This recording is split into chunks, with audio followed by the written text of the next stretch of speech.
Hi friends, welcome to my channel. ఇవాల్టి మన special వచ్చేసి టేస్టీ స్వీట్ రెసిపీ సేమియా ఖీర్ అండి.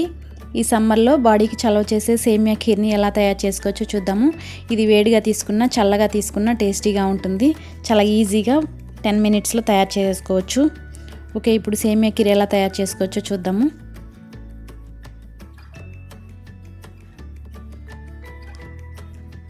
సేమియా ఖీర్ తయారు చేసుకోవడానికి ముందుగా స్టవ్ ఆన్ చేసి ఒక ప్యాన్ పెట్టుకుని ఇందులో ఒక స్పూన్ నెయ్యి వేసుకుందాము. ఒక స్పూన్ నెయ్యి వేసుకుని డ్రై ఫ్రూట్స్ ఫ్రై చేసుకుందాము. ఈ సేమియా ఖీర్ తయారు చేసుకోవడానికి నేను ఇక్కడ కాజు, బాదం, పిస్తా, కిస్మిస్, 4 ఖర్జూరా తీసుకున్నాను. ఇప్పుడు మనం కాజు కిస్మిస్ని ఫ్రై చేసుకుందాము. బాదం, ఖర్జూరా, పిస్తా ఇవి ఫ్రై చేయాల్సిన అవసరం లేదు.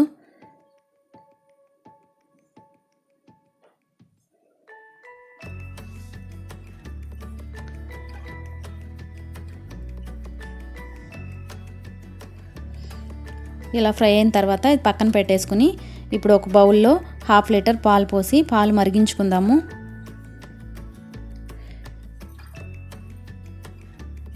ఇలా పాలు మరుగుతున్నప్పుడు నేను ఇక్కడ 100 గ్రామ్స్ సేమియా తీసుకున్నాను. రోస్టెడ్ సేమియా తీసుకున్నాను. నేను ఇక్కడ మామూలు సేమియా తీసుకున్నట్టయితే సేమియా కూడా ఇలా కొంచెం కలర్ చేంజ్ అయ్యేంత వరకు నేతిలో రోస్ట్ చేసుకోవాలి. నేను రోస్టెడ్ సేమియా తీసుకున్నాను కాబట్టి నేరుగా వేసేసుకున్నాను. 1/2 లీటర్ పాలలో 100 గ్రామ్స్ సేమియా వేసుకున్నాను. ఇలా మధ్య మధ్యలో కలుపుకుంటూ మీడియం ఫ్లేమ్లో సేమియా ఉడికేంత వరకు ఉడికించుకోవాలి.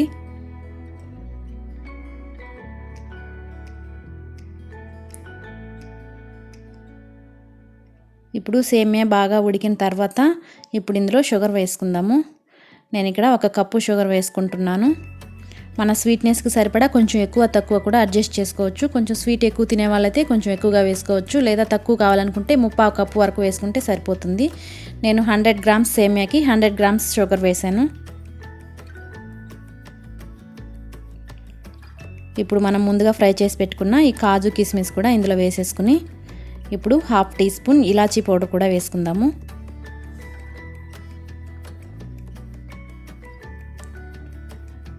ఇలాచీ పౌడర్ కూడా వేసుకుని ఒకసారి కలుపుకుందాం.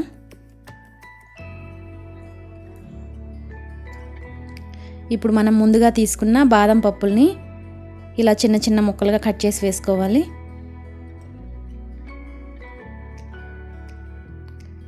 ఇప్పుడు స్టవ్ ఆఫ్ చేసుకుని బౌల్లోకి తీసుకుందాము.